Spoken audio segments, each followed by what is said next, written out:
कहानी की शुरुआत होती है। रात का टाइम था। ऋषि और नीना आज भी उसी गुफा के अंदर रेस्ट ले रहे थे। ऋषि नीना की तरफ देखता है और मन ही मन सोचता है एक ऐसी जगह जहाँ पर मैं और नीना क्या सच में, और वो सोचने का कोशिश करता है कि वो दोनों मिलकर नदी से या फिर ओशन से मछली पकड़ेंगे। और वो कहता है ये सोचने में भी काफी ज्यादा अमेजिंग लग रहा है। एक ऐसा अजीब सा फीलिंग है और उसका चेहरा रेड पड़ने लगता है। तभी नीना के अंदर स्त्री जाग जाती है और कहता है सपने देखना बंद कर दो। और इसी का फीलिंग एकदम से मर जाता है। फिर स्त्री इसके पास आते हुए कहता है मैं तुम्हें पहली बार हंसते हुए देख रहा हूँ, बट मेरे को लगता है तुम इस चीज से भी काफी ज्यादा नफरत करते हो, है ना? अब मेरे को ये मत कहना कि तुम अपनी प्रॉमिस से अब मुकरने वाले हो। तुम्हें याद तो है ना कि तुम्हें इंसान को इस दुनिया से विलुप्त करना है। अगर तुम इस प्रॉमिस को तोड़ देते हो तो इस लड़की को भी भूल जाना हमेशा हमेशा के लिए। मैं ऋषि कहता है तुम्हें मेरे अंदर नफरत दिखना है ना, तो क्या तुम मेरे अंदर के ये वाले नफरत को महसूस करना चाहोगे? श्री कुछ समझ नहीं पाता और ऋषि अपने चेहरे को नीना के फेस के बहुत ही पास तक ले जाने लगता है। और तुम्हें पता है यहाँ पर क्या होने वाला है, वो हो जाता है। और ऋषि उसे किस करते हुए कहता है कि तुम्हें और ज्यादा मेरे अंदर के नफरत को महसूस करना है। भाई वो स्त्री बहुत ही ज्यादा शॉक हो चुका था और वो मन ही मन सोचता है ये तो अभी बस मेरे होंठों से होंठ मिलाया है, मैं इसके स्किन के अंदर तो जा नहीं सकता। हाँ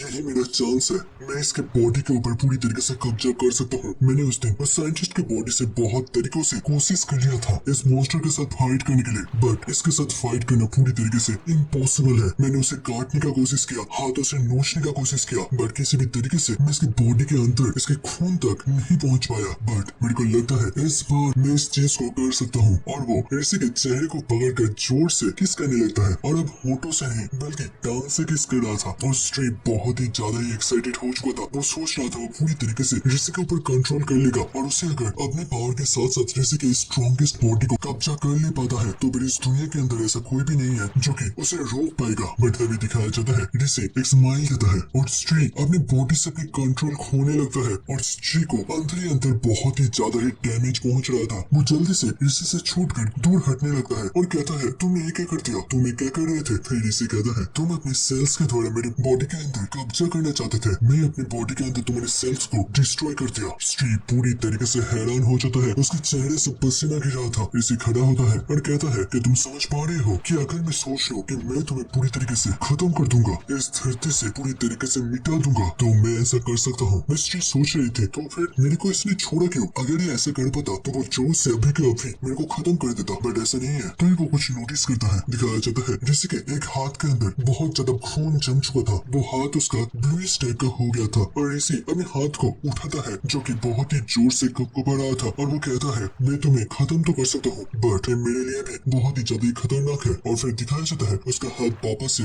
नॉर्मल हो जाता है। मिस्ट्री कहता है तुम काफी ज्यादा ही मिस्ट्रियस हो, बट ये सोचने में भी काफी ज्यादा इंटरेस्टिंग है कि तुम जो कि 300 करोड़ों साल से भी ज्यादा टाइम तक जिंदा है वो और भी ज्यादा जीना चाहता है। और तुम्हें लगता होगा बस इस लड़की के लिए तुम अपने आप को सेक्रीफाइस नहीं करना चाहोगे, अपने आप को डैमेज नहीं करना चाहते हो। मेरे को समझ में आ गया। मैं ऋषि कुछ भी नहीं कहता तो स्ट्री कहता है तुम अपने प्रॉमिस को कब साकार करने के बारे में सोच रहे हो? भाई ऋषि उसकी तरफ देखता है फिर पलटी मारकर वहाँ से जाने लगता है। स्ट्री कहता है ये तुम रुक जाओ, तुम इस तरीके से अपनी बातों से मुकर नहीं सकते। ऋषि कहता है कुछ भी हो जाए मैं नीना को किसी भी हालत में सेफ रखूंगा और अगर जरूरत पड़े तो मैं अपने आप को भी बर्बाद कर दूंगा। नीना सही सलामत जिएगी, ये मेरा वचन है। फिर उसी दिन के सुबह का सीन दिखाया जाता है जहाँ पर बड़े पार्लियामेंट के अंदर बहुत सारे सोल्जर खड़े हुए थे। वो लोग काफी ज्यादा सीरियस थे। दिखाया जाता है पार्लियामेंट के अंदर बहुत सारे मिनिस्टर, बहुत सारे पॉलिटिशियन को मौत की घाट उतार दिया जाता है और अनाउंस होता है अब हमारे पार्लियामेंट पूरी तरीके से स्ट्री से मुक्त है। यहाँ पर जितने भी सारे लोग स्ट्री के द्वारा एफेक्टेड थे उन सबको खत्म कर दिया गया है। और दिखाया जाता है सिया को, वो कहती है मैं अभी के लिए एक्टिंग प्रेसिडेंट हूँ और मेरे कामों को स्मूथली करने के लिए आप सभी लोगों का कोऑपरेशन का बहुत बहुत ज्यादा जरूरत है। भी दिखाया जाता है शहरों का सीन, सारे लोगों में ये अनाउंस होता है 32,000 लोग इंजर्ड हो चुके हैं और 1200 के आसपास लोग मारे गए हैं। इसके अलावा हमारी मिलिट्री के अंदर 1,30,000 से भी ज्यादा लोग आहत हुए हैं और 25,000 के आसपास के सोल्जर्स मारे गए हैं। हमारे मॉडर्न साइंस के द्वारा इस प्रॉब्लम को सॉल्व करा नहीं जा सकता। इन सभी चीजों के पीछे बस दो ही लोग हैं, एक तो है वो नीना जो कि स्ट्री का होस्ट है और दूसरा वो मॉन्स्टर जिसका नाम ऋषि जैन है। उसके पास एक अजीब सा पावर है और मैं एक एक्टिंग प्रेसिडेंट होने के खातिर ये सभी लोगों से प्रॉमिस करता हूँ कि इन दोनों मॉन्स्टर को जो कि बस हमारे देश के लिए ही नहीं बल्कि पूरी दुनिया के लिए एक बहुत बड़ा खतरा है, इसे मैं किसी भी हालत में दुनिया के समक्ष खड़ा करूंगा। उसके बाद आप लोग डिसीजन लेंगे कि उसके साथ क्या करना है। मेरे सारे लोग कहते हैं हमारा नया एक्टिंग प्रेसिडेंट किम सिया। ये न्यूज पूरे शहर के अंदर हर एक बिल्डिंग के एड स्क्रीन पर दिखाया जाता है। दूसरी तरफ एक विलेज के अंदर से ऋषि नीना को गोद में लेते हुए चलते हुए जा रहा था। मैं ऋषि सोच रहा था श्री के उसी बात को कि उसने अब तक बहुत बिलियन साल जिया है और वो और भी ज्यादा जीना चाहता है। फिर ऋषि कहता है ये इंसानी जिंदगी काफी ज्यादा अलग है, ये मेरा खुद का चॉइस है कि मेरे को ये लाइफ जीना है। इसके अंदर और किसी भी जिंदगी से ज्यादा मतलब है वो इंसान लोग जिसे कहते हैं फीलिंग्स। हाँ वो फीलिंग्स है। और वो साइड में सनसेट को देखता है जो कि सच में काफी ज्यादा खूबसूरत था। अब ऑफिशियली सीजन 2 स्टार्ट होता है। एक साल के बाद समंदर के बीच में एक छोटे सा डाकू जिसके अंदर बस दो इंसान, एक ऋषि एक नीना। नीना ऋषि से पूछता है तो एग्जैक्टली हम लोग कहाँ पर है। ऋषि जमीन में बैठता है और रेत में कुछ ड्रॉ करने लगता है और कुछ टाइम के बाद उसने दिखाया कि वो लोग अफ्रीका के एक छोटे से डाकू के अंदर पहुंच गया है। सिंसिट है उसी कंट्री के पार्लियामेंट में एक ऑफिसर एक्टिंग प्रेसिडेंट मतलब सिया के पास आता है। ऑफिसर कहता है हम लोग एक साल से पूरे देश को छान डाले बट फिर भी उनका कोई भी सुराग नहीं मिला। इसके अलावा यूनाइटेड नेशन ने हमारे देश के करंट गवर्नमेंट को लेकर क्वेश्चन पूछा है कि कब इलेक्शन होगा और एक लेजिटिमेट सरकार आकर देश को वापस से रूल करेगा। भाई सिया बहुत ही ज्यादा ही गुस्सा हो गया था। वो टेबल में अपने हाथ पटकता है, मेरे को सारी चीजों को अच्छी तरीके से एक्सप्लेन करो। तो वो ऑफिसर कहता है उन लोगों ने कहा है कि आपने जब अनाउंस किया था कि आपने उस ट्री को हराने के लिए प्रेसिडेंट बने हैं तो फिर अब जब पूरी दुनिया के अंदर स्ट्री वायरस फैल चुका है तो पूरा दुनिया हमारे देश को इसका रिस्पॉन्सिबिलिटी लेने के लिए कह रहा है। भैंसिया बहुत ही ज्यादा ही डिफरेंस हो जाता है और वो अपने टेबल में सीट रखते हुए कहता है हमें जल्द से जल्द उन लोगों को ढूंढना पड़ेगा। क्या उन लोगों को जमीन ने खा लिया या फिर आसमान ने निकाल लिया, मेरे को कुछ भी नहीं पता। पूरे देश के पावर को लगा दो, कुछ भी हो जाए जल्द से जल्द उन लोगों को ढूंढो। मैं दिखाया जाता है पार्लियामेंट के बाहर बहुत सारे सोल्जर्स गेट को गार्ड कर रखे थे जबकि देश के सिविलियंस प्रोटेस्ट कर रहे थे। इस तरीके से मिलिट्री डिक्टेटरशिप नहीं चल सकता, हमारे देश को आजाद करो। और सारे लोग कहते हैं आजाद करो आजाद करो। मैं दिखाया जाता है उसी आइलैंड को जहाँ पर ऋषि ने एक फ्लाइंग बेट को पेड़ से गिरा देता है जबकि नीना बहुत ही गुस्सा होकर कहता है मैंने तुम्हें कहा था इसे थोड़ा सा ढीला करने के लिए, पूरी तरीके से खोल देने के लिए नहीं। मैं तुम्हारे साथ कैसे रहूंगी, तुम मेरी एक भी बात को समझ ही नहीं पाते। मुझे पता नहीं एक साल से मैं तुम्हें लेकर किस तरीके से चल रहा हूँ। तुम्हें चोरी करना और लोगों को मारने के अलावा कुछ भी नहीं आता। मेरे को ये देखकर बहुत ही ज्यादा हैरानी हो रहा है कि नाताशा तुम्हें लेकर अपने कैफे स्टोर को किस तरीके से चला रहे थे। तुम तो बेसिक से चीज को भी समझ नहीं पाते। मैं ऋषि चुपचाप ये सब कुछ सुन रहा था। मैं नीना बहुत ही परेशान होकर कहता है मैं ही बहुत ज्यादा बुद्धू हूँ कि तुम्हारे जैसे इडियट को लेकर इस सुनसान से डाकू के अंदर चली आई। अब तुम उसी जगह पर खड़े रहो और मेरे को एकदम से डिस्टर्ब मत करना। मैं ऋषि काफी ज्यादा परेशान हो जाता है और वो कहता है बाकी डाकू में आने का प्लान तो तुम्हारा ही था। तभी नीना फिर से चीखते हुए कहता है तुम कर कह रहे हो कि तुम्हारे पास कोई काम धंधा नहीं है। मैं ऋषि को अब बहुत ही ज्यादा गुस्सा आता है और वो अपनी एनर्जी को फ्लो करता है और कहता है तुमने तो कहा था कि मैं यहाँ पर खड़ा रहूं। वे नीना चीखते हुए कहता है अरे तुम कम से कम इस कपड़े को तो पकड़ सकते हो, तुम्हारे पास एक बेसिक सा ह्यूमर भी नहीं है। वे ऋषि आकर उस बेड को पकड़ लेता है और नीना कहता है तुम्हारे जैसे एक अजीब सा आदमी मैंने आज तक नहीं देखा। हर चीज बोलना पड़ेगा, अपने आप से कोई भी चीज तुम्हें समझ ही नहीं आता। पता नहीं तुम इंसान कैसे बन गए। और दिखाया जाता है शाम हो जाता है और नीना कहती है चलो फिर फाइनली ये चीज तैयार हो चुका है और वो फ्लाइंग बेड को थोड़ा सा नीचे करते हुए उसके ऊपर चढ़ जाता है और वो बहुत ही ज्यादा खुश हो जाती है। और दिखाया जाता है उसी के साइड में ऋषि एक रोबोट की तरह खड़ा था। नीना कहती है अगर इसी के साथ साथ थोड़ा सा ड्रिंक भी हो जाता तो मजा आ जाता। भाई ऋषि कहता है क्या मैं थोड़ा ले आऊं। नीना उसकी तरफ कोल्ड फेस करके देखते हुए कहती है कि तुम वापस से चोरी करने वाले हो उन सारी चीजों की तरह। और ऋषि साइड में देखता है वहाँ पर fridge, table fan, washing machine, laptop, torch light और भी बहुत सारी चीजें थी। और नीना कहती है मेरे को पता नहीं तुम इतना ज्यादा स्टूपिड कैसे हो सकते हो। यहाँ पर तुम्हें दूर दूर तक कोई इलेक्ट्रिसिटी दिख रहा है कि तुम अपनी एनर्जी के द्वारा पूरा दिन इन सारी मशीन को चलाते रहोगे। तुम इतना ज्यादा बुद्धू कैसे हो सकते हो। बट अगर ड्रिंक के बारे में बात करा जाए तो हाँ तुम 2 बटन ले आ सकते हो। मैं ऋषि तैयार हो जाता है और ऋषि जब वहाँ से जा रहा था नीना जोर जोर से चीखते हुए कहता है आराम से जाना और किसी को भी मत मारना, ठीक है ना। और ऋषि हाँ करते हुए वहाँ से हवा में उड़ जाता है। फिर दिन ढलकर रात हो जाता है। उसी आइलैंड के अंदर एक बोनफायर जल रहा था और ऋषि और नीना 2 ड्रिंक को टकराता है और वो लोग एंजॉय कर ही रहे थे। और तभी नीना ने साइड का एक ठोक लेते हुए कहता है तुम थोड़ा और उत्तर में जा सकते थे, तुम्हें और थोड़ा टेस्टी वाली मिल जाती। ऋषि कहता है हाँ अगर मैं जाता तो ये ड्रिंक इतना ज्यादा ठंडा नहीं रहता,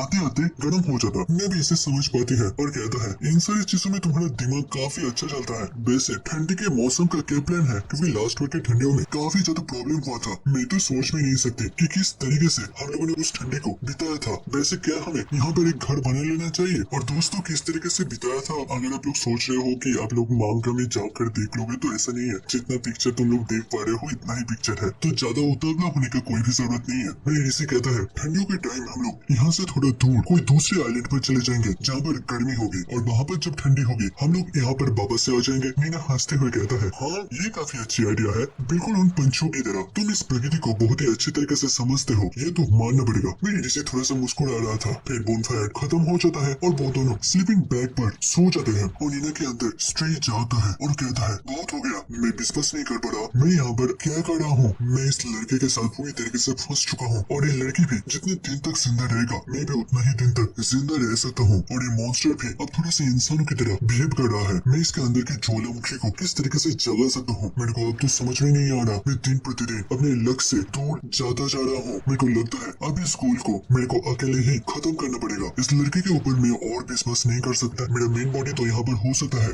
बट मेरे द्वारा इन्फेक्टेड गुलामों का नंबर दिन प्रतिदिन बढ़ता ही चला जा रहा है। अब ऑलमोस्ट पूरे दुनिया के अंदर फैल चुका है और पूरे दुनिया के अंदर अब युद्ध शुरू हो चुका है। जितना ज्यादा युद्ध बड़ा होगा उतने ही ज्यादा लोग खत्म होते चले जाएंगे। मेरा मेन टारगेट है इंसानों को दुनिया से विलुप्त करना। और तभी नीना जाग जाती है और वो कहती है मैं तुम्हें ऐसा नहीं करने दूंगी। स्त्री थोड़ा सा शौक होता है और तभी अपने हाथ से स्त्री के आंख को बंद कर देती है और कहती है तुम रुक जाओ फालतू के पैरासाइट। बट स्त्री हमें कहता है इंसान का बॉडी काफी अजीब है, इनको अगर धीरे धीरे पॉइजन भी दे दिया जाए तो भी ये लोग पॉइजन से भी इम्यून हो जाते हैं। वैसे ही इसका बॉडी अब मेरे सेल से भी इम्यून होता चला जा रहा है। मैं अब इस बॉडी को अच्छी तरीके से कंट्रोल नहीं कर पाता और वो उस हाथ को अपनी आंख से दूर करने का कोशिश करता है, अपनी पूरी पावर लगा देता है। बट तभी नीना कहती है सब कुछ ठीक है, तुम मेरे को कंट्रोल नहीं कर सकते जब तक ऋषि यहाँ पर है और तुम ऐसा करने का कोशिश भी मत करना। मिस्ट्री अब रुक जाता है क्योंकि ऋषि का नाम से ही वो अब डरने लगा था और वो बहुत ही ज्यादा कंफ्यूज हो जाता है। तभी नीना कहती है तुम मेरे अंदर जिंदा रह सकते हो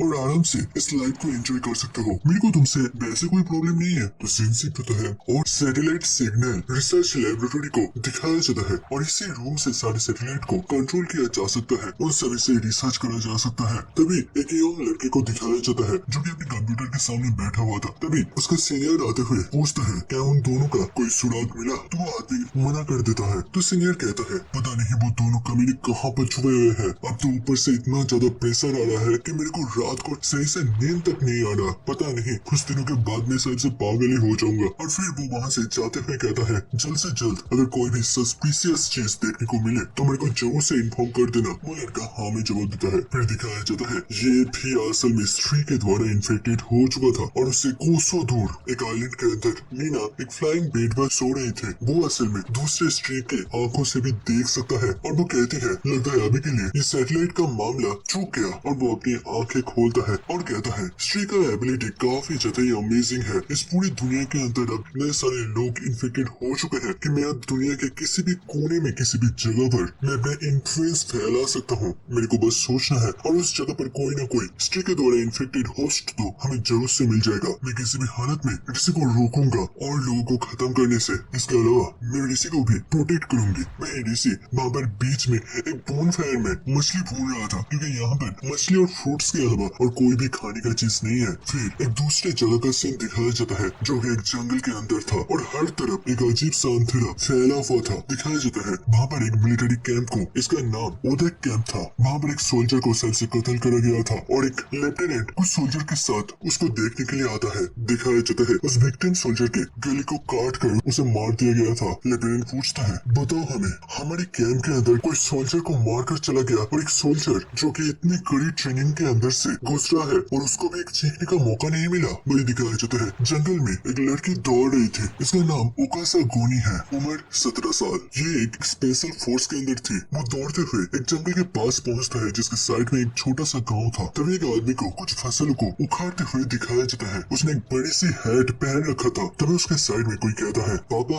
आप कैसे हैं? वो अपनी सीट का ऊपर उठाता है और वहाँ पर आसन में ओकासा था। वो आदमी उसे पूछता है ओकासा तुम यहाँ पर कैसे पहुँच गए? दूसरी तरफ उन सोल्जर्स का सीन दिखाया जाता है। वो लेफ्टिनेंट एक सोल्जर से पूछता है, अच्छा तो इस लड़की का नाम ओकासा था और वो 17 साल की थी जिसने हमारे 3 सोल्जर को मौत के घाट उतार दिया। मैं दिखाया जाता है यहाँ पर ओकासा अपने पापा से पूछता है, मेरी मम्मी क्या वो ठीक है? मैं यहाँ पर आई हूँ मेरी मम्मी की हालत जानने के लिए। तभी उसका पिताजी कहता है, तुम्हारी मम्मी अब इस दुनिया के अंदर नहीं रही, मेरे को माफ कर देना मेरे बच्चे। कुछ टाइम के बाद एक नदी को दिखाया जाता है। उसी नदी के पास अभी ओकासा अपने पापा के साथ आई थी। ओकासा कहती है, तो मेरी मम्मी को एक ग्रेप भी नसीब नहीं हुई। भाई उसका डैड कहता है ये उसकी खुद की मर्जी थी, वो चाहते थे कि उसके मरने के बाद उसके अस्थियों को जलाया जाए और फिर उसे इस नदी के अंदर बहा दिया जाए। भाई ओकासा पूछती है कि मेरी मम्मी मरने के टाइम काफी ज्यादा दर्द में थी? नहीं, वो सोते सोते ही इस दुनिया से विदा ली। ओकासा जमीन से उठता है और अपने पापा से धन्यवाद करता है अपने मम्मी के अंतिम संस्कार करने के लिए। और उसका पापा पूछता है, तो तुम क्या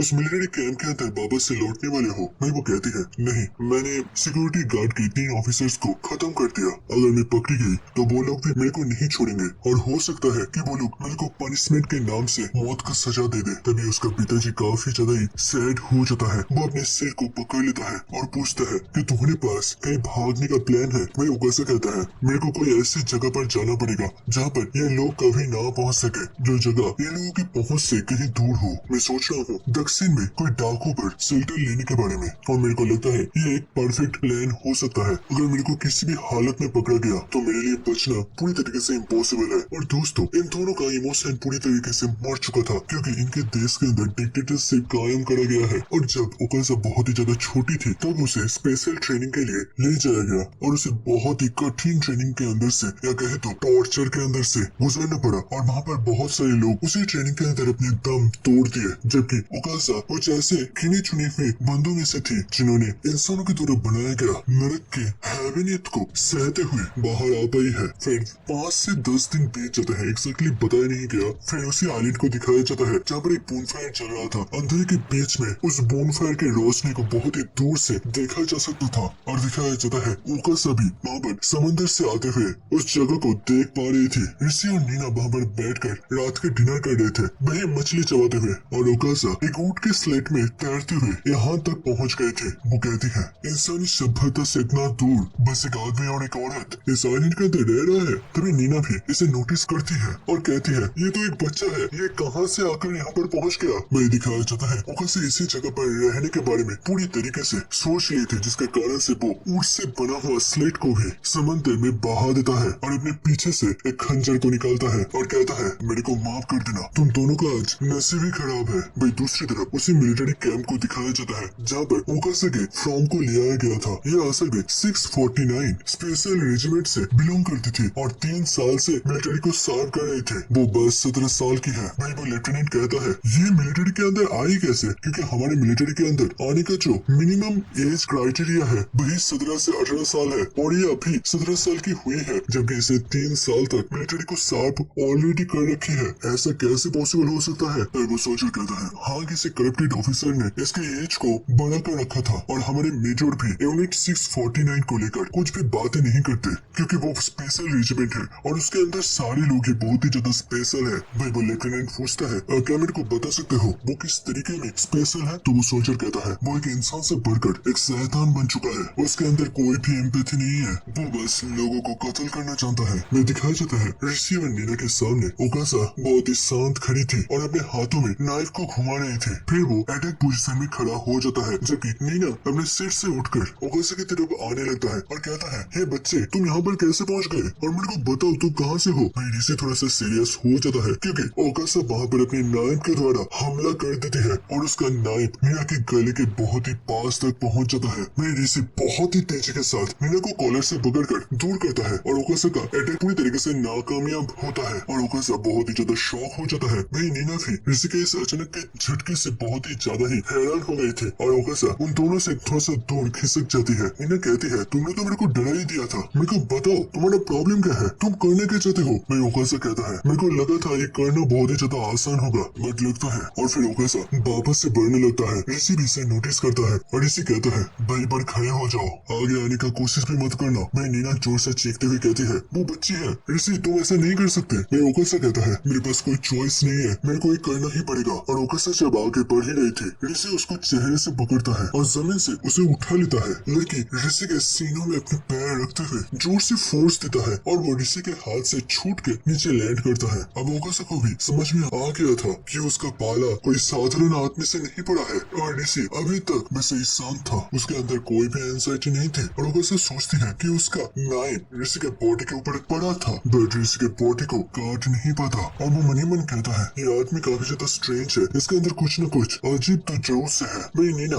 आगे बढ़ती है और कहती है लगता है तुम हम लोगों को गलत सोच रहे हो, हम लोग तुम्हें हार्म नहीं करने वाले। वही ओकासा कहता है हाँ ये तो मेरे को भी लगता है और लगता है मैंने भी थोड़ा सा गलती कर दी, तुम लोग सबसे दूसरे देश के वही भगोड़े हो जिन्होंने पूरे देश के अंदर की आवाज फैला दिया था, है ना। वही नीना अपनी सीट पकड़ लेता है और तभी ओकासा आगे बढ़ती है बहुत ही तेजी के साथ। वही ऋषि का स्पीड भी हद से ज्यादा था, दिखाया जाता है वो बहुत ही स्लो मोशन के साथ ओकासा की तरफ आगे बढ़ रहा था। ओकासा भी इस चीज को देख पाती है, उसका भी सेंसेस काफी ज्यादा ही शार्प था और ऋषि जब उसे पकड़ने ही वाला था वो ऋषि को डॉज करते हुए ऋषि के पीछे चला जाता है। ऋषि भी देखकर काफी ज्यादा शॉक हो चुका था और ओकासा जोर से चीखते हुए कहता है वहां से हिलने का कोशिश भी मत करना, अगर कोशिश भी करे मैं तुम्हें इस लड़की को मौत के गोद में सुला दूंगा, इसका गला खोल दूंगा। भैया अब ऋषि को गुस्सा आने लगता है और वो कहता है नीना मैं तुम अब भी कहोगे मेरे को अपने आप को रोकने के लिए मैं उस देश को छोड़कर तुम्हारे मुताबिक एक बेलन डाकू में आकर रह रहा हूँ और उसके बॉडी से काफी ज्यादा ब्लू कलर का ऑर्डर रिलीज हो रहा था। ओकासा कहता है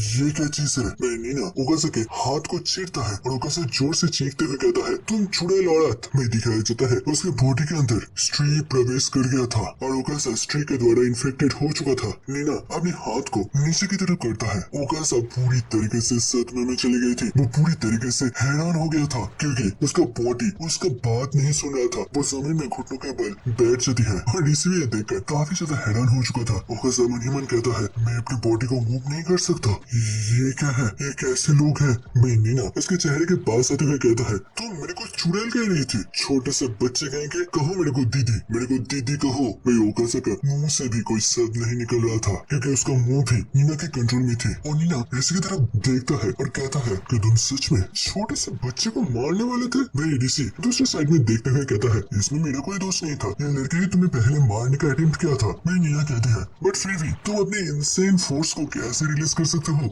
वही ओकासा मन ही मन सोच रहा था तुम लोग कौन हो, क्या तुम लोग नरक से आए हुए कोई मॉन्स्टर हो जो कि इस द्वीप में छुपे हुए थे। वही नीना और ऋषि अजीब से शकल करते हुए उसकी तरफ देखता है कुछ टाइम के बाद और फिर नीना कहती है ऋषि इसके साथ क्या करना चाहिए, क्या ये भी हमारे साथ रह सकता है। वही ऋषि सीधा सीधा मना कर देता है और वो कहता है नहीं इस डाकू में बस मैं और तुम ही रहेंगे और कोई भी नहीं। फिर नीना कहती है तो फिर इसके साथ क्या करना चाहिए। वही ओकासा जोर से चीखते हुए कहता है मैं किसी कोई आदमी से मदद मांगने से अच्छा मारना पसंद करूंगा, तुम लोग मेरे को मार दो। वही ऋषि और नीना दोबारा से अजीब से शकल करते हुए उसको देखता है और फिर ऋषि कहता है ठीक है अगर तुम चाहती हो कि ये हमारे साथ रहे तो फिर रह सकती है, मेरे को कोई दिक्कत वाली बात नहीं है, तुम्हें जिससे खुशी मिले तुम वो कर सकती हो। वही नीना कहती है तुम्हें किसने कहा, मैं तुमसे परमिशन ले रही थी, तुम्हारा गार्जियन मैं हूँ, मेरे जो डिसीजन है वो तुम्हें मानना ही पड़ेगा। और नीना अभी भी अपने स्त्री के पावर के टर्म से उसे उसी जगह पर फ्रीज रखती है। अब वो मनी मन सोचता है कुछ भी कहो स्त्री का एबिलिटी काफी ज्यादा ही मजेदार है और फिर वो आगे बढ़ती हुई कहती है क्या सच में तुम चाहते हो हम तुम्हें मार दे। वही ओकाटा बहुत ही ज्यादा ही घबरा जाती है, उसके चेहरे से पसीना गिर रहा था। नीना उसके सामने बैठती हुई कहती है तुम छोटी लड़की शायद से तुम अब तक समझ गए होगे कि हम दोनों के पास सुपर नेचुरल पावर है और तुम्हें पता है मैं बस अपने एक उंगली के द्वारा तुम्हें खत्म कर सकता हूँ। अगर तुम मरना चाहते हो तो मेरे को कोई भी प्रॉब्लम नहीं है, मैं 3 तक काउंट डाउन करूंगा,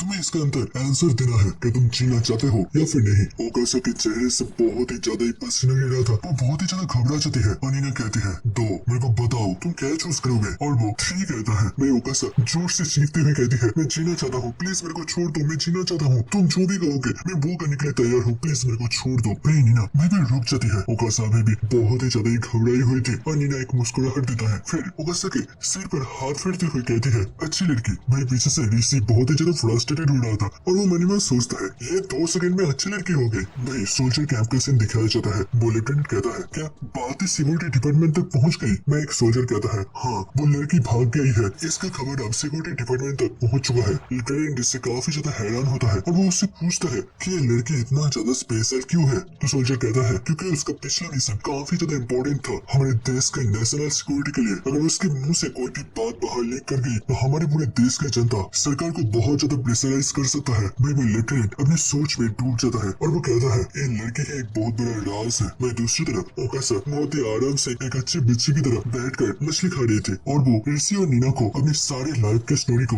बता देता है। नीना कहती है ओ तुम जब छोटे थे तब से तुम मिलिट्री के अंदर हो और तुमने एक मिस्टेक किया है इसके कारण से तुम्हें जेल भेजा गया था। ओकासा हाँ कहता है और फिर नीना कंटिन्यू करता है और तुम्हारे मम्मी का तबीयत बहुत ही ज्यादा बिगड़ चुका था और ये खबर किसी तरीके से तुम्हारे पास पहुंच गया इसके कारण से तुम जेल से भाग गई और जब तुम अपने विलेज तक पहुंचे तुम्हें पता चला कि तुम्हारा मम्मी ऑलरेडी इस दुनिया से विदा ले चुकी है और बहुत सारी जगहों पर घूमने लगी और समंदर में तैरते हुए यहाँ तक पहुंच गई है ना। तो ओकासा हाँ में जवाब देता है और कहता है वहाँ पर मैंने एक बहुत बड़ा गलती कर दी थी। नीना पूछती है कि तुम बता सकते हो तुमने ऐसा कौन सा जूम किया था। ओकासा उसकी तरफ देखता है। वह नीना पूछती है हाँ तुम बता सकते हो यहाँ पर हम लोग तुम्हें किसी भी तरीके से कोई भी हार्म नहीं करने वाले। भाई ओकासा कहती है मेरा मिशन था एक रिसर्चर के रिसर्च डॉक्यूमेंट को चोरी करना। मैं उसके क्लासिफाइड इन्फॉर्मेशन को दूसरे देश से चोरी करने के लिए गया था और मैं ये करने में पूरी तरीके से सक्षम था। भाई नीना पूरी तरीके से हैरान हो जाता है और वो कहती है क्या दूसरे देश के साइंटिस्ट से इन्फॉर्मेशन चोरी करना ऐसा क्या इन्फॉर्मेशन था और अगर कर भी लिया है तो देश में आने के बाद फिर भी तुम्हें जेल में क्यों डाला गया। तभी ओकासा कहता है क्योंकि मैंने उन रिसर्च डॉक्यूमेंट्स में से कुछ चीजें पढ़ लिए थे। फिर वो कहती है ख्रीष्टपूर्व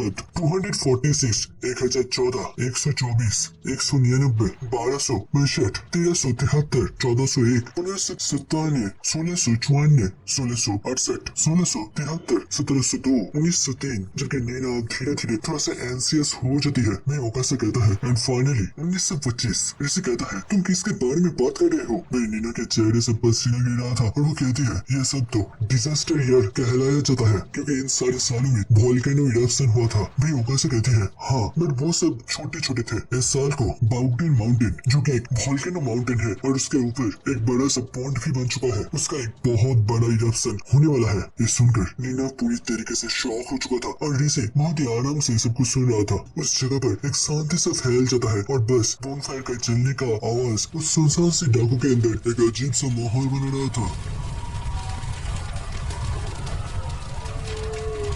वही दूसरी तरफ उसी सैटेलाइट का कंट्रोलिंग सेंटर का सीन दिखाया जाता है जहाँ पर एक रिसर्चर बहुत ही जोर से चीखते हुए कहता है मेरे को मिल गया 39 डिग्री दक्षिण में और 128 डिग्री उत्तर में एक छोटे से डाकू है। उसे नजदीकी सबसे बड़ा पोर्ट 40 किलोमीटर दूर है। यहाँ पर ऋषि जैन निया ये दोनों जरूर से है। मैं पूरी तरीके से कॉन्फर्म बता सकता हूँ। मेरी साइड से एक सीनियर आता है और कहता है रुको क्या तुम्हें सच में मिल गया। वो आदमी हाँ कहता है और उसके स्क्रीन में ऋषि का छवि पूरी तरीके से क्लीनली देखा जा सकता था। एक दिन के बाद दिखाया जाता है एक आदमी ऋषि को अपनी टीवी स्क्रीन पर देख रहा था। उसने क्या तबाही मचाई थी और वो किस कदर ताकतवर है और उसके पास किस तरीके का एक मॉन्स्टरस पावर है। और ये एक बुढ़ा सा आदमी था उसके चेहरे में कोई भी एक्सप्रेशन नहीं था। वो कहता है तुम कह रहे हो मैं इसके ऊपर विश्वास कर लूं। और वो साइड में देखता है बाबर अभी का एक्टिंग प्रेसिडेंट सिया थे। उससे वो आदमी पूछता है बताओ मेरे को मैं तुम्हें किस नाम से बुलाऊं। सिया कहती है मैं अभी के लिए इस देश का एक्टिंग प्रेसिडेंट हूँ। बट वो आदमी कहता है मुझे पता है तुम किस तरीके से बने हो इसके कारण से मैं तुम्हें एक जनरल कहूंगा। सिया इससे कोई भी बहस नहीं करती और वो आदमी कहता है देखो जनरल ये जो वीडियो है मैं इसके ऊपर किसी भी तरीके से विश्वास नहीं कर सकता और तुम भी मेरे को किसी भी तरीके से विश्वास भी नहीं करवा पाओगे। मैं सिया कहती है आपको क्यों लगता है कि मैं एक देश के एक्टिंग प्रेसिडेंट होते हुए आपके साथ मजाक करने की कोशिश करूंगा। वो आदमी कहता है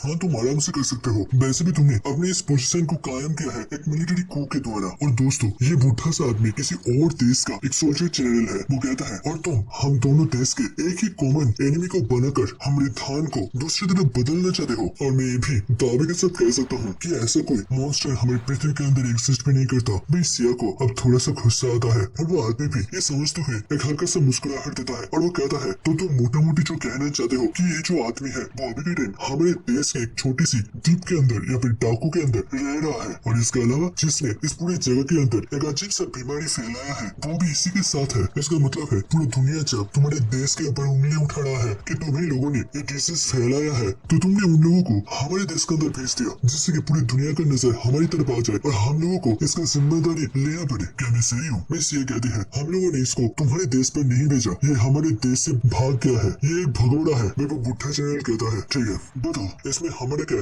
सिया रहेगा। सिया बहुत ही ज्यादा हैरान होता है तो वो जनरल कहता है इसमें ज्यादा हैरान होने की क्या बात है। अगर तुम्हारी बात सच है तो इसका मतलब है हमें भी काफी ज्यादा ताकत का इस्तेमाल करना पड़ेगा। इस मॉन्स्टर के साथ फाइट करने के लिए, और ये सभी चीज शुरू भी हुआ है तुम्हारे देश से, तो इसका रिस्पॉन्सिबिलिटी तुम्हें ही लेना पड़ेगा और हमारे काम के लिए तुम्हें कोई रिवॉर्ड भी भेजना पड़ेगा, क्योंकि तुम्हारे देश के इसी डिजीज के कारण से हमारे देश के अंदर भी ये बीमारी छा गई है। भाई सिया का पसीना छूट जाता है और वो मनी मन सोचता है ये पूरी तरीके से एक झूठा है, इसके देश के अंदर कब बीमारी छा गई, झूठे दरिंदे कहेगा। मैं वो आदमी कहता है देखो आप इस मॉन्स्टर के साथ फाइट करने के लिए हम लोग हमारी पावर का इस्तेमाल करने वाले हैं, तो इसके बदले में इसका पूरा खर्चा वगैरह और इसका पूरा जिम्मेदारी तुम्हारे देश को ही उठाना पड़ेगा। सिया कहती है आपको अपने रिसोर्सेज का इस्तेमाल करने का कोई भी जरूरत नहीं है, हम लोग हमारे सोल्जर्स को वहाँ पर भेजेंगे और वो लोग इस मामले को संभाल लेंगे, आप बस परमिशन दे दीजिए। बेबो बुड्ढा अपने स्टिक को जोर से फ्लोर में टकराते हुए कहता है तुम्हें क्या लगता है मैं कोई बुद्धू हूँ, तुम चाहते हो तुम अपने सोल्जर को हमारे देश के अंदर भेज दोगे और हमारे देश के बीच में आकर और हमारे देश के विरुद्ध युद्ध स्टार्ट कर दोगे। सिया का मुंह बन जाता है और वो मनी मन सोचता है ये आदमी काफी ज्यादा अजीब है, ये सिंपली सोच ही नहीं सकता। बेबो बुड्ढे चैनल कहता है तुम अभी के लिए हम लोगों को किस तरीके से खुश कर पाओगे उसी रिवॉर्ड के बारे में सोचो, मैं बहुत ही जल्द तुम्हारे साथ कांटेक्ट करूंगा। मैं सिया कहती है प्लीज रुक जाइए, हम लोग एक साथ कोऑपरेट भी कर सकते हैं। मैं दिखाया जाता है कॉल को कट कर दिया जाता है और वो एक मुस्कुराहट देता है और कहता है ये किस तरीके का मजाक है। तभी पीछे से एक सोल्जर कहता है अगर ये सब कुछ सच हुआ तो बेबो जनरल कहता है ऐसा तो हो ही नहीं सकता, तुम्हें क्या लगता है इस दुनिया के अंदर अचानक से गॉड आ चुके हैं, इन लोगों ने जरूर से हमारे धान को बदलने के लिए चुपके से कोई VFX मूवी बनाया होगा और इसी का ये कोई सीन है। तुम्हें तो पता ही है आजकल वीडियो एडिटिंग किस हद तक इम्प्रूव हो चुका है, ऐसा भी हो सकता है कि ये कोई AI जनरेटेड वीडियो हो। एक काम करो हमें नहीं पता ये किस तरीके का है तो हमारी ब्लैक स्क्वाड 649 नंबर यूनिट को भेज दो, वो लोग आराम से इन दोनों अजीब से इंसान को संभाल लेंगे। हमें जल्द से जल्द इस परेशानी को खत्म करना पड़ेगा क्योंकि बागटू माउंटेन में कभी भी एक्सप्लोजन हो सकता है। अच्छा हम लोग एक काम करेंगे इस वीडियो का इस्तेमाल कर जनता में ये कह देंगे कि इसी मॉन्स्टर के कारण से बागटू माउंटेन डिजास्टर हुआ है, इससे हमारी बहुत सारा पैसा बच जाएगा, क्योंकि नेचुरल डिजास्टर में सरकार को क्षतिग्रस्त लोगों को हेल्प करने के लिए पैसा खाना वगैरह देना पड़ता है। बट अगर कोई मॉन्स्टर आ जाए और उसके कारण से कोई एक्सीडेंट हो जाए तो इसमें सरकार का कोई भी ड्यूटी नहीं है।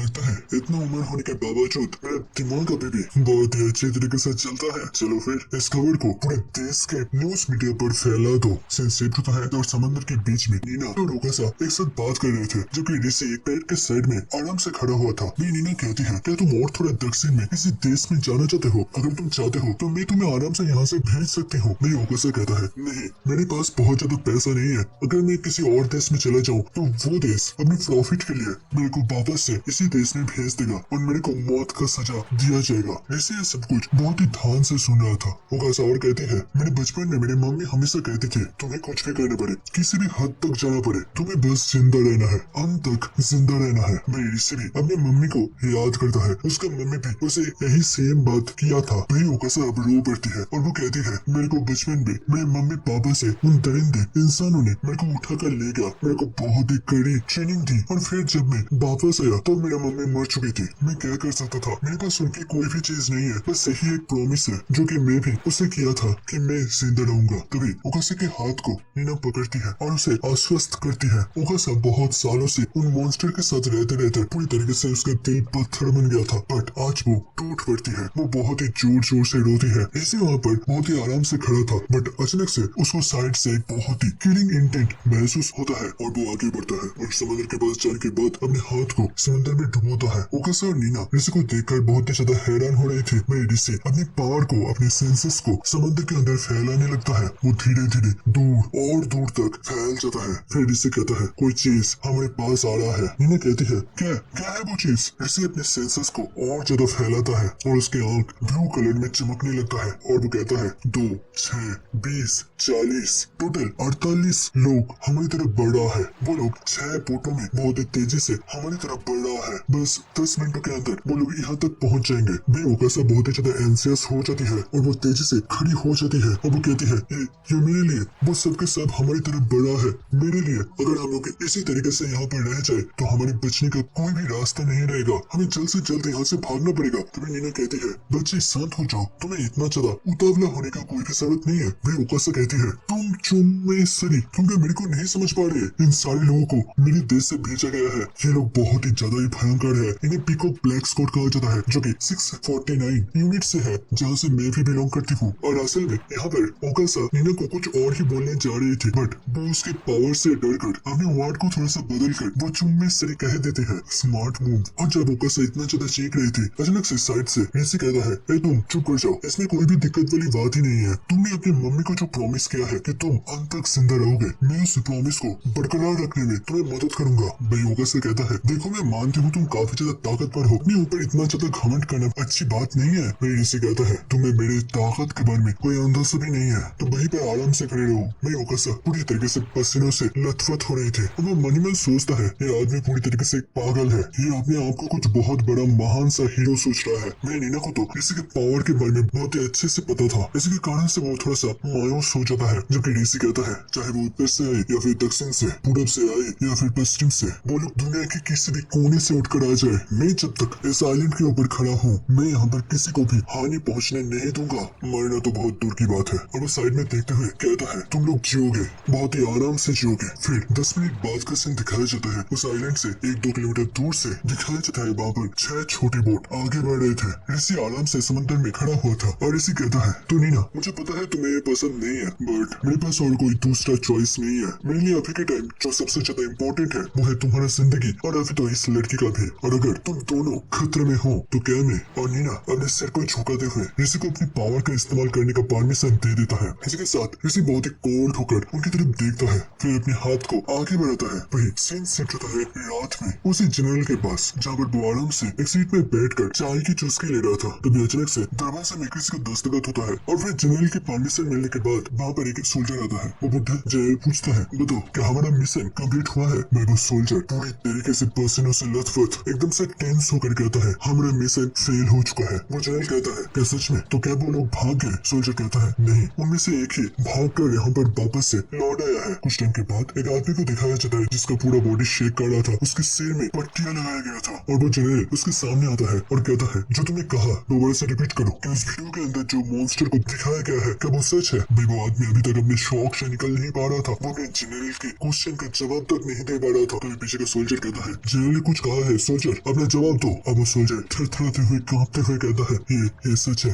ये सच है। जनरल कहता है, मेरे को डिटेल्स में बताओ वहाँ पर क्या हुआ था। और वो अपने सिर में हाथ रखते हुए कहता है, हम लोग उस डाकू में पहुंचने ही वाले थे। अब हमें उस आइलैंड का सीन को दिखाया जाता है। हमारे सामने 3 टारगेट थे, जिनमें से वो मॉन्स्टर समंदर में खड़ा था। वो अचानक से अपने घुटनों के बल बैठता है और अपने हाथ को समंदर के सरफेस पर रखता है और फिर एक ब्लू कलर का ऑरा उसके बॉडी से फैलने लगता है। दिखाया जाता है वहाँ पर पूरे पानी के अंदर एक हलचल मच जाती है, पानी का लहरें अचानक से बदलने लगता है। वो सारे सोल्जर अपने बैलेंस को खो रहे थे। तब एक सोल्जर जोर से चीखते हुए कहता है, ये तो पानी का बवंडर है। मैं ओकासा कहता है, ये किस तरीके से पॉसिबल है, ये किस तरीके से हो सकता है? और वो चीखते हुए ऋषि से पूछता है, तुम वहाँ पर उनके साथ क्या कर रहे हो? मैं ऋषि कहता है, ये बस पानी के अंदर कुछ भवंडर है और ये आराम से इन लोगों को संभाल सकता है। दिखाया जाता है उसी भवंडर में फंसकर वहाँ पर वो सारे लोग डूब जाते हैं और अब से ये भवंडर हमेशा यहाँ पर घूमता रहेगा, जिसके कारण से कोई भी पानी से इस डाकू तक पहुँच नहीं पाएगा। तब वो जनरल कहता है, ओ अच्छा, तो फिर हमारे एयरफोर्स को ऑर्डर दो, उस पूरे डाकू में आग का बरसा लगा दो। वही दिखाया जाता है उस जनरल के पीछे का सोल्जर भी ऑस्ट्रिया के कंट्रोल में आ गया था। और नीना कहती है,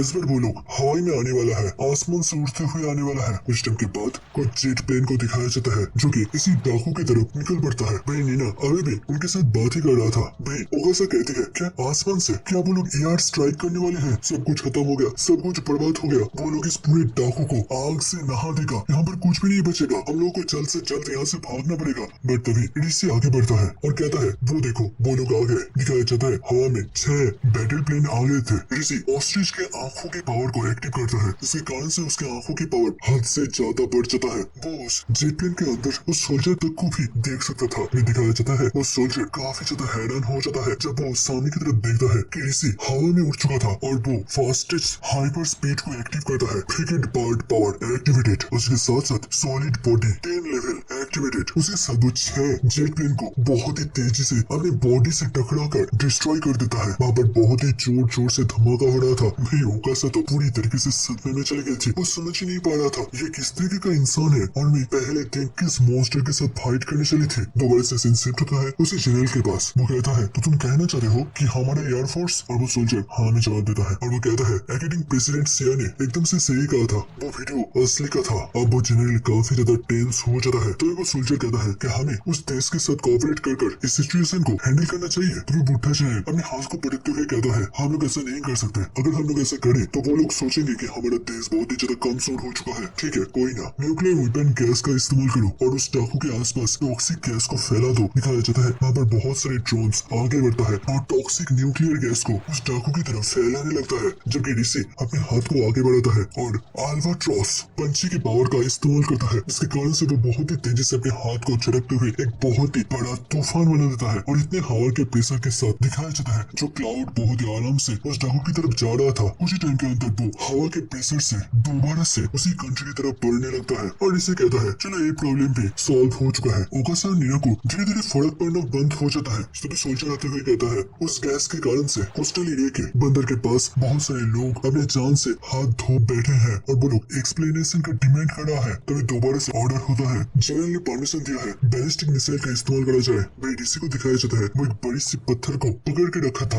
और वो उसे जोर से सामने की तरफ फेंकता है और अर्जेंटिनोसोरस के पावर का इस्तेमाल करता है, जिसके कारण से उन बैलिस्टिक मिसाइल्स जहां से लॉन्च होने वाले थे वहाँ पर बहुत सारे पत्थर नीचे की तरफ गिरने लगता है और कुछ ही टाइम के अंदर वहाँ पर बहुत ही बड़े बड़े धमाके हो रहे थे और ये मिसाइल्स लॉन्च होने से पहले ही डिस्ट्रॉय हो जाता है। मैं एक दिन के बाद वो सोल्जर आते हुए जनरल को कहता है हम लोग सारे तरीकों से देख लिया है बट हमारे जीतने का कोई भी रास्ता नहीं दिखाई दे रहा। तो जनरल कहता है लगता है मेरा उम्र थोड़ा सा बढ़ चुका है और वो अपने जनरल के टोपी को उठाता है और पहन लेता है और आगे बढ़ते हुए दो देश के प्रेसिडेंट को देखता है और दोस्तों मैं इन दोनों के फेस को ब्लर कर दूंगा नहीं तो तुम लोग पहचान जाओगे। और वो सोल्जर कहता है कि आप सच में करने वाले हैं। भाई जनरल कहता है उस मॉन्स्टर को पकड़ने के लिए हमें करना पड़ेगा, हमें ताकतवर देशों की पावर का जरूरत है। मैं दिखाया जाता है दो स्टैचू को जहाँ पर बहुत सारे लोग उसको ये देखने के लिए आए थे। तभी दिखाया जाता है एक मच्छर को जो कि एक आदमी के गले के पास तक पहुंच चुका था और वो बैठने जाता ही है तभी वो आदमी उस मच्छर को खत्म कर देता है। भाई नीना कहती है मेरे को लगता है मैं उन सारे लोगों के बॉडी के अंदर हूँ बट फिर भी जितना दूरियां बढ़ता जा रहा है मेरा कंट्रोल करने का पावर उतना ज्यादा घटता जा रहा है और एक रेंज के बाद मैं उन लोगों को और कंट्रोल नहीं कर पाता। तभी दिखाया जाता है और भी बहुत सारे जेट प्लेन उसी डाकू की तरफ बढ़ता है, उसी के साथ साथ और भी बहुत सारे बैटल शिप। भाई नीना के अंदर स्ट्री कहता है मेरे को लगता है तुम्हें और भी ज्यादा पावर का जरूरत है,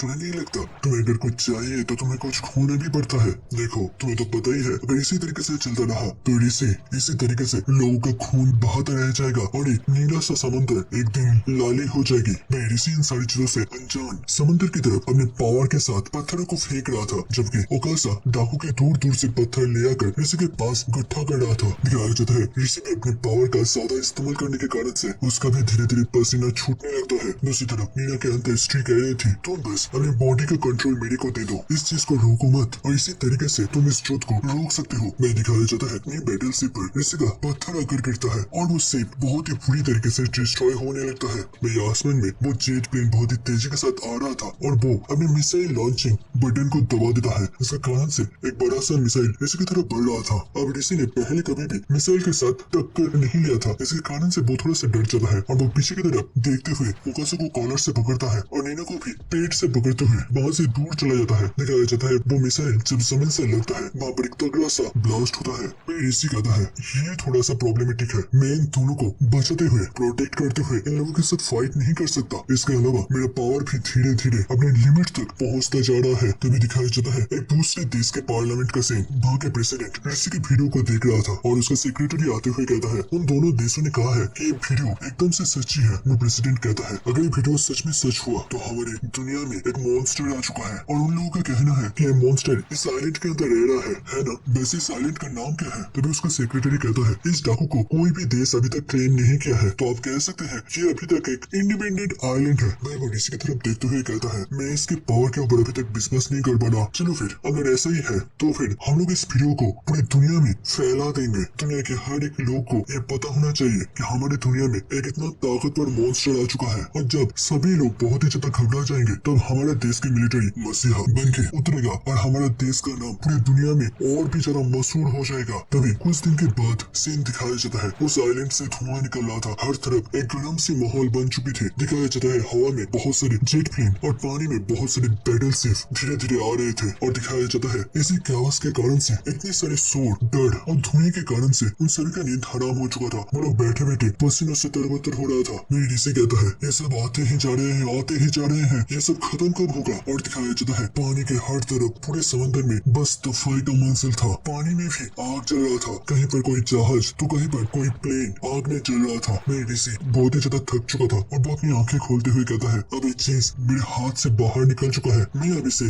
अकेले संभाल नहीं सकता। ये इंसान अभी के टाइम पूरी दुनिया में सबसे ज्यादा ताकतवर जीव है। इनके पास बहुत ज्यादा शारीरिक शक्ति तो नहीं है, बट इनके पास अजीब से टूल्स होते हैं जिसके द्वारा वो इस पूरी दुनिया को कॉन्क्वर किया है। इनके पास बोलने के लिए लैंग्वेज होता है जिसके द्वारा वो सभी के साथ कम्युनिकेट कर सकता है किसी भी तरीके से। और तभी दिखाया जाता है कुछ चींटियां जब जमीन से जा रहे थे, अचानक से एक परछाई उनके ऊपर गिरता है। वहाँ पर बहुत सारे बच्चे पत्थर से उन चींटियों को मार रहा था। और इसे कहता है इंसान लोग शैतान के बच्चे हैं जो कि बस हर चीज को डिस्ट्रॉय करते हैं। और इसके अलावा प्रॉब्लम ये है कि ये लोग पूरी दुनिया में इतना ज्यादा तबाही मचाने के बावजूद कोई भी जीव इनके विरोध नहीं चाहता, कोई भी जीव रेजिस्टेंस नहीं दिखाता। और इसी के कारण से इनका रास्ता बहुत ही ज्यादा स्मूथ बन चुका है। बट वो जमीन में बैठता है और फिर कहता है मैं लोगों को दिखाऊंगा जब प्रकृति किसी जीव के विरोध रिवेंज लेने के लिए जाए तो फिर क्या अंजाम होता है। भाई नीना के इंडस्ट्री कहता है तुम्हारे पास अभी भी मौका है, तुम ये सब कुछ रोक सकते हो, तुम बस अपनी बॉडी का कंट्रोल मेरे हाथ में सौंप दो, तुम ऋषि को भी प्रोटेक्ट कर पाओगे और इस ह्यूमैनिटी को भी प्रोटेक्ट कर पाओगे, ये सारे सोल्जर्स भी बच जाएंगे। भाई दिखाया जाता है ऋषि अजीब सा आवाज करने लगता है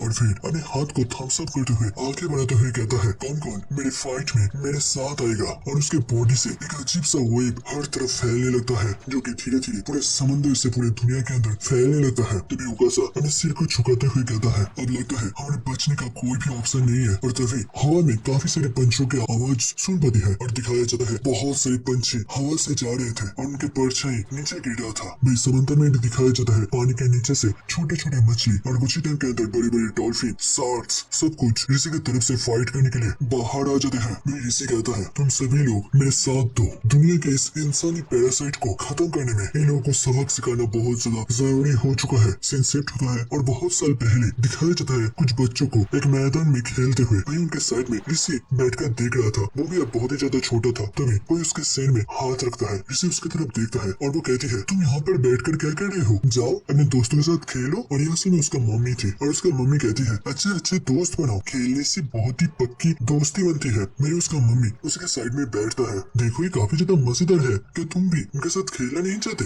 भाई ऋषि थोड़ा सा उदास होते हुए साइड में देखता है और उसके मम्मी को उसके सारे एक्सप्रेशन के बारे में पहले से ही पता था, इसी कारण से वो उसे डांटती नहीं बल्कि कहती है लो तुम अपना हाथ दो। और ऋषि अपने हाथ को आगे देता है और उसकी मम्मी उसके थंब को पकड़कर अपनी तरफ से एक थम्स अप देता है और कहता है कौन कौन मेरे साथ खेलना चाहता है, जल्दी जल्दी आगे आओ। और ऋषि देखता है वहाँ बस सारे बच्चे आगे आ जाता है और वहाँ पर एक गधा भी था जो कि एक लड़की को अपने पेट में लेते हुए आ रहा था। और अभी के टाइम जैसे उसी चीज को याद करते हुए उस थम्स अप को किया था। दिखाया जाता है हवा में बहुत सारे पंछी, अलग अलग ब्रीडों के पंछी उड़कर उन जेट प्लेन्स की तरफ आगे बढ़ रहे थे। वही पानी में शार्क्स और भी बहुत सारे छोटे बड़े मछली उन बैटल शिप की तरफ आगे बढ़ रहा था। वहाँ बस सारे कैप्टन और सोल्जर पूरी तरीके से शॉक हो चुके थे। लेफ्टिनेंट कहता है ये पूरी तरीके से इम्पॉसिबल है, यहाँ पर चल कर रहा है हवा में पंछियों के अलावा कुछ भी दिखाई नहीं दे रहा। पूरा आसमान में इतने सारे पंछी उड़ते हैं कि पूरा आसमान ही ढक जाता है। वही पानी में मछली घूमते हुए छोटी बड़ी बवंडर बना रहे थे जो कि उन शिप्स को पानी के अंदर डुबो रहे थे। और हवा में वो सारे पंछी जाकर उन जेट प्लेन के पंखों में या फिर शीशे के गार्ड में अपनी जान दे देता है, जिसके कारण से भीषण ब्लाड हो जाता है और बैटल शिप के अंदर की पंखा भी पूरी तरीके से नष्ट हो जाता है, जिसके कारण से वो बैटल शिप भी नीचे की तरफ गिरने लगता है। दिखाया जाता है पानी के अंदर बहुत सारे जहाज अब डूब गए थे और अभी भी बहुत सारे डूबने वाले थे। और हवाई में बहुत सारे जेट प्लेन अपने आप से टकराता है, अपने आप से ब्लास्ट करने लगता है। ओकासा ऋषि के पावर को देखकर पूरी तरीके से शॉक हो चुका था, उसके पास बोलने के लिए शब्द नहीं थे। वही ऋषि वहाँ पर शांति से खड़ा था और वो कहता है ये काफी ज्यादा सिंपल है, ये सारे पंछी, ये सारे शार्क, डॉल्फिन आज इंसान के विरोध जाएंगे। उन लोगों को बहुत ज्यादा मजा आता है दूसरे के जिंदगी को लेकर खेलने में, उनको टॉर्चर करने में, उन लोगों को खत्म करने में। अब मैं इन लोगों को दिखाऊंगा इस दुनिया के अंदर सारे जीवों के जब कोई दुश्मन बन जाता है तो वो किस तरीके से बदला लेते हैं। वही दूसरे देश के पार्लियामेंट का सीन दिखाया जाता है। वो लोग भी अपने सैटेलाइट कैमरा से ये सब कुछ देख पा रहे थे और इस पर के पूरे सेना की टुकड़ी इसी देश से निकला था। वो लोग पूरी तरीके से पसीनों से लथपथ हो रहे थे। वो लोग सोच रहे थे ये उन लोगों ने किस मॉन्स्टर के साथ पंगा ले लिया है। इस वीडियो को पब्लिक कर दिया जाता है। इसके कारण से बड़े बड़े बिल्डिंग के एड्स टीवी में, सोशल मीडिया में फैल चुका था। हर कोई बस इसी वीडियो को देख रहा था और हैरान हो रहा था। और ऐसे ही दिन बीतने लगते हैं। ओकासा अब पूरी तरीके से जम चुका था। उसको कोई भी चीज फील ही नहीं हो रहा था। दिखाया जाता है एक मिसाइल उनकी तरफ आगे बढ़ रहा था। ओकासा कहता है अगर ये कोई नॉर्मल सा सिचुएशन होता तो हमारे पास बचने का कोई भी चांस नहीं था। बट और दिखाया जाता है उसके सामने ऋषि आ जाता है और वो अपने हाथों से ही उस मिसाइल को डिस्ट्रॉय कर देता है और इसे कहता है तुम सभी लोग जिंदा रहोगे, मैं तुम में से किसी को भी हानि पहुंचने नहीं दूंगा। और वो अपने हाथ को ऊपर उठाता है। उसके आंखों से काफी ज्यादा रोशनी निकल रहा था और वो कहता है 500 चील आगे बढ़ो। और वो अपने हाथ को पानी की तरफ करते हुए कहता है 500 व्हेल आगे बढ़ो। वहाँ पर बहुत सारे व्हेल आगे बढ़ता है। वो सभी ऋषि की बात को समझ रहा था। तभी ऋषि थोड़ा सा शौक होता है। दिखाया जाता है पानियों के गहराइयों में एक काली सी साया को। ऋषि कहता है तुम भी यहाँ पर आ चुके हो और एक मुस्कुराहट देता है और कहता है तुम अभी तक जिंदा हो। दिखाया जाता है उसी अंधेरे साये से 2 आंखें बाहर निकलता है। ऋषि कहता है तुम्हें तो यहाँ पर नहीं होना चाहिए था, तुम तो यहाँ से बहुत दूर बारमूडे के आसपास रहते थे। बट ठीक है अगर तुम यहाँ तक आ चुके हो क्या तुम मेरी मदद कर सकते हो। अभी दिखाया जाता है और भी बहुत सारे जेट प्लेन और बैटल शिप वापस से ऋषि की तरफ आगे बढ़ रहा था। उनका कैप्टन कहता है सबके सब अपने एम को तैयार कर लो और तैयार रहना, मैं जब फायर कहूँ। और उसका बात ही वहीं पर रुक जाता है। वो सामने की तरफ कुछ देखते हुए पूरी तरीके से शॉक हो चुका था। दिखाया जाता है पानी के नीचे से एक बहुत बड़ा कुछ बाहर आ रहा था। उनका पूरा बॉडी शेक करने लगता है। उनका हैरियत का कोई ठिकाना नहीं रहता, चाहे वो पानी के कैप्टन हो या फिर जेट प्लेन के पायलट। वहां पर एक बहुत बड़ा ऑक्टोपस आ चुका था जिसका सिर इतना बड़ा था कि उनका पूरा सेना का टुकड़ी भी उसको कवर नहीं कर सकता था। और लोग भी इस सीन को देखता है। वो ऑक्टोपस पूरी तरीके से उस जगह पर तोफाई मचा देती है। हर तरफ बस आगों के लपटे फैल जाता है। वही नॉर्मल सिविलियंस के अंदर भी अफरा तफरी मच जाता है। वो लोग आपस में बात करने लगते हैं ये क्या कोई वीएफएक्स मूवी है। बट ये तो न्यूज चैनल में दिखा रहा है। वही नीना अपने चेहरे में हाथ रख लेती है। फिर इसे कहता है तुम सारे इंसान लोगों को लगता है तुम इस दुनिया के बारे में पूरी तरीके से जानते हो, तुमने इस पूरी दुनिया को अच्छी तरीके से समझ लिया है। बट यही तुम्हारी गलती है। दिखाया जाता है वो ऑक्टोपस उन सारे बैटल शिप को मच्छर की तरह मसल रहा था। उसका साइज हद से ज्यादा विशाल था। पूरी दुनिया में यही खबर छा गया था। इस वीडियो को हर तरफ हर एक जगह पर दिखाया जा रहा था। वो लोग इस मॉन्स्टर को देखकर पूरी तरीके से हैरान हो रहे थे। उस तीसरे देश के प्रेसिडेंट भी अपनी आंखों के ऊपर विश्वास नहीं कर पा रहे थे। लोग कहते हैं कि दुनिया का अंत आने वाला है। मैं दूसरी तरफ सीन सेट होता है। उसी कैफे स्टोर को दिखाया जाता है जहाँ पर नाताशा अपने मोबाइल में सारी न्यूज देख रही थी। वो कहती है ऋषि, नीना और वो बहुत ही ज्यादा उदास थी। वही उस देश के पार्लियामेंट को दिखाया जाता है। एक ऑफिसर आते हुए कहता है हम लोगों को यूनाइटेड नेशन से एक मैसेज मिला है। वो लोग उस आइलैंड को एक नाम देना चाहते हैं और हमारे देश के लोग वहाँ पर रह रहा है। इसके कारण से हम ही लोगों को ये नाम सजेस्ट करने के लिए कहा है कि हमें हमारे देश के मिनिस्ट्री ऑफ लैंड के साथ कॉन्टेक्ट करना चाहिए। वही सिया कहती है नहीं, इसकी जरूरत नहीं है। उस आइलैंड का नाम रख दो रेड आइलैंड, क्योंकि उस आइलैंड का समंदर अब लाल हो चुका था, वो भी खून से। वही ऑफिसर नाम लेते हुए वहाँ से निकल जाता है। जबकि सिया को दिखाया जाता है उसके नाक से ब्लीडिंग होने लगता है। वो ब्लीडिंग को पूछते हुए कहता है मेरे को लगा था मैं इस प्रॉब्लम को अपने हाथों से सॉल्व कर सकता हूँ, बट ये मेरे हाथों से अब निकल चुका है। अब तक बहुत ही बड़े बड़े देशों ने इस मॉन्स्टर के साथ मुकाबला करने का कोशिश किया, बट सबके सब नाकाम रह गए। मेरे पास भी अब गिनती के दिन बाकी है। इतने सब कुछ के बावजूद अफसोस के साथ कुछ ही दिनों के अंदर अपनी मौत को स्वीकार करना पड़ेगा। मैं दिखाया जाता है रेड आइलैंड में हर तरफ बस धुआं ही धुआं, खून ही खून फैल चुका था। वहाँ बस समंदर में कहीं पर बैटल शिप, कहीं पर इंसान, कहीं पर मछली तो कहीं पर पंछी, सभी चीज मरकर समंदर के गहराइयों में समाते जा रहे थे। वही डाकू में ऋषि बीच में बैठा था, निगरानी कर रहा था और दोनों लड़के सो रहे थे। मिस्ट्री कहता है ये पूरी तरीके से एक मैसेक्री है। नहीं, ये उससे भी ज्यादा बड़ा है। मैंने जितना भी सोचा था इसका पावर इससे कहीं कहीं ज्यादा है। मैं इसके बॉडी का ऊपर कंट्रोल नहीं कर सकता, ये मेरा अफसोस है। बट मेरे को ये भी लगता है कि ये लड़का इंसान को तो पूरी तरीके से विलुप्त नहीं करेगा। मेरे को लगा था मैं इस बॉडी के साथ इसे अपना गुलाम बनाकर पूरी दुनिया के ऊपर राज करूंगा, बट मेरे साथ ये क्या हो गया। ये इंसान का बॉडी काफी ज्यादा अजीब है। इसका जेनेटिक्स भी अब धीरे धीरे चेंज होता जा रहा है और वो धीरे धीरे मेरे पावर का वो खुद ही अपने मन मुताबिक इस्तेमाल कर पा रहा है। क्या करूँ मैं इसका। अगर ऐसे ही चलता रहा और वो ऋषि की तरफ देखता है, अचानक से ऋषि का बॉडी शेक करने लगता है। ये देखकर तो स्ट्री पूरी तरीके से शॉक हो चुका था। दिखाया जाता है ऋषि जब खड़ा होता है उसका पूरा बॉडी बहुत ही जोर जोर से शेक कर रहा था और ये देखकर स्ट्री थोड़ा सा खुश हो जाता है और वो सोचता है लगता है ये अब अपने लिमिट पर पहुंचने लगा है। है। अगर इसी तरीके से चलता रहा तो कुछ ही दिनों के अंदर ये अपनी पावर को एक्सट्रीम यूज के कारण से खो देगा और तभी मेरा मौका आएगा। तो दोस्तों आज का वीडियो यहीं पर समाप्त